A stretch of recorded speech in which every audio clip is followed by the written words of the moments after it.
Hi everybody, it's Natalina, and I'm coming to you from one of my new kitchens. Now that the cooking school is sold on my former rural property, I'm going to be coming to you now from my city kitchen or my cottage kitchen. So today we're here in downtown Guelph in my city kitchen, and I want to talk to you today about mozzarella types explained. I get a lot of questions about different types of mozzarella and what's the difference and where they should be used. Okay, so let's start with the traditional mozzarella, or block mozzarella as it's often called. This is basically used in cooking. Okay, it's not a cheese that you would eat fresh. Okay, so basically you can grate it or you can cube it up like this, and you can add it to your lasagna, your baked pasta, or certainly on top of pizza, and that would do a great job. This is a domestic one that was made here in Canada. Now this one here has a milk fat content of about 20%, okay? So that's very important when you're comparing cheeses. Now also very important is the amount of humidity, okay? So this is a fairly dry cheese. It's not very wet, and it's about 52% humidity, okay? So that's why it's more of a cooking cheese, okay, as opposed to one of the fresh cheeses that we're going to talk about next. So first up, I have mozzarella di bufala, and this is the original mozzarella cheese. A lot of people don't realize that authentic original mozzarella cheese is actually the buffalo milk mozzarella. Now this one is stored in a brine, this liquid here, and that's what keeps it fresh, okay? And because it's stored in the brine and it is quite a fresh cheese, it's a much higher humidity than, for example, this cheese that we just talked about. This particular one, and it will vary from brand to brand, is 64% humidity, okay? And that's what makes it really nice and moist and tender and delicious, okay? So if you've never tried this before, you really should. This is best eaten fresh, okay? Freshly made and not cooked, okay? Just on an antipasto platter with some beautiful extra virgin olive oil, a little bit of salt if you like a little bit of coarse sea salt as well. It does have a little saltiness to it and a lovely sweetness to it as well. This is by far one of the best mozzarella cheeses. Okay, now this one has a milk fat of 19%. Okay, so it's quite rich.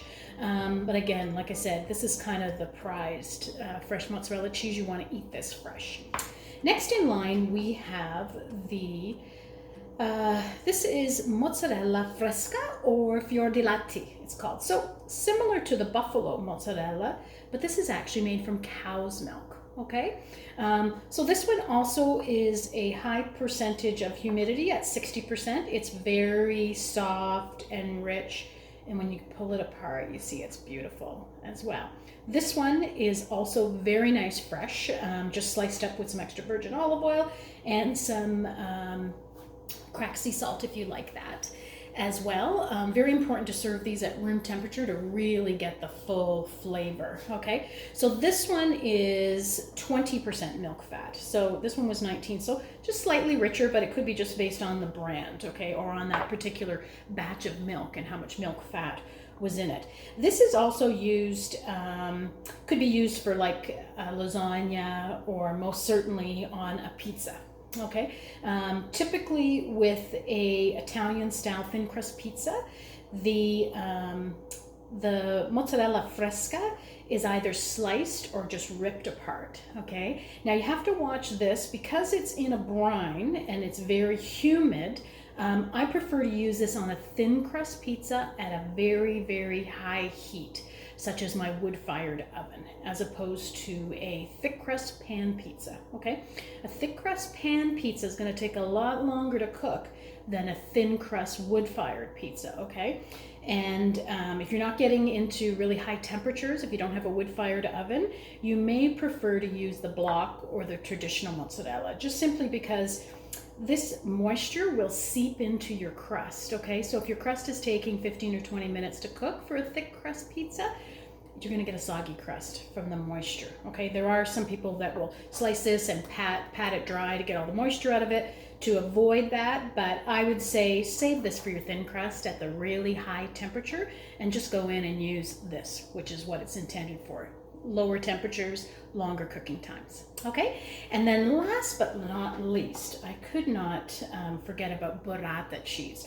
So burrata cheese has not been around as long as these other fresh mozzarella cheese, and it is a real delight. If you haven't had it before, it hasn't been around as long as these. Maybe in the 1940s it came around, and basically it evolved from eliminating waste. Okay, so what they did is when they were making the fresh mozzarella, any little bits of leftover mozzarella or the shards of mozzarella were added to some heavy cream.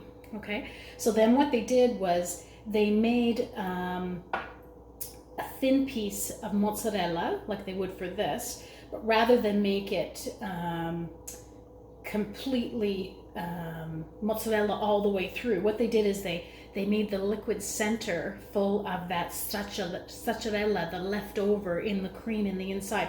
So this is actually like a little pillow of cheese, okay, and that's why there's like this little knot at the top. So this is very soft, and this is so delicious, and this is beautiful just on its own on an antipasto. I would take it out of the brine, put it on a platter with some beautiful extra virgin olive oil, and I do like a little bit of cracked pepper and a little bit of sea salt on that. And then when you open it up, it oozes all out, all the cream, and it's delicious with some really good crusty bread. I don't want to open it up because I don't want the cream all to get mixed in with the brine here, okay?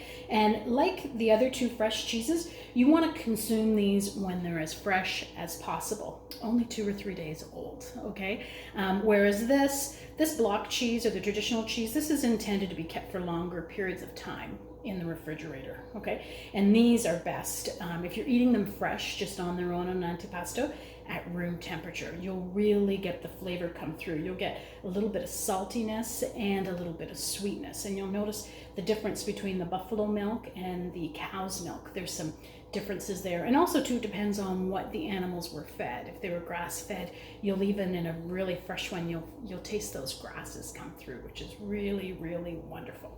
So these are my 4 types of mozzarella today that I wanted to tell you about. Now, on my food and wine tours to southern Italy, we experienced these firsthand, only a couple of hours old. So if you ever want to join us, please check out my site at nataliinaskitchen.com, and we'll see you back here in the city kitchen, or maybe in my cottage kitchen.